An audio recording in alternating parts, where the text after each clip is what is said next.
I noticed something as I was doing that other post. You never know; it could be something to talk about. It's certainly interesting to me. So let's go over it here. At the bottom of page 9, there's a footnote. Actually, it starts in the bottom of page 8. I'll just read it and then I'll tell you what I think. Footnote number 8. There was a significant amount of testimony by Mr. Jepson and Miss De Silvia regarding the trash procedure of the house. There was a labyrinthian system for sorting recycling material and then discarding the remaining non-recyclable waste in one trash bag per week.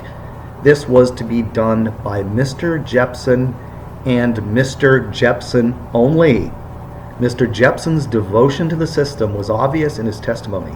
However, Ms. De Silvia was not dedicated to the system, and she testified that she took out her own trash all the time because the system didn't make sense. And this may have given rise to the general dislike of Ms. De Silvia that is evident throughout the testimony of all the witnesses. Now, here's my take on it. It just popped out at me when I read through this. This means that De Silvia didn't have to take out her garbage, her trash. And in fact, I am guessing that the people there didn't want her to. So, and as someone myself who is pretty devoted to environmental causes, I can completely understand doing it this way, and I understand and sympathize with people who are very serious about it because we have only one planet, planet Earth. And there are a whole group of people out there, including me, who are very, very serious about this. Now, it looks like this Judge Poulter is oblivious to that fact. But in terms of this case, it would appear that De Silvia had sort of gone against the procedure at Juniper Hill, at Sandy's house, to do the taking of the trash out herself.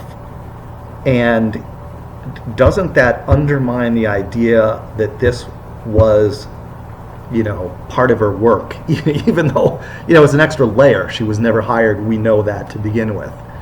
However, if there is a well-established procedure, which Mr. Jepson's devotion to the system was obvious, then why didn't De Silvia participate in that system? Why did she instead go around the end of that system to do her own thing? At a minimum, you could say she didn't have to. She didn't have to take out her own trash. She could have involved herself in Mr. Jepson's system. She would have been outside and wouldn't have hurt herself. So, one side of me says this is nothing. Another side of me, having dealt with a couple of legal situations, you never know the curveballs that are in there. But I don't know, it sort of rang a bell in my mind. And got to explore all the angles. That's all for now.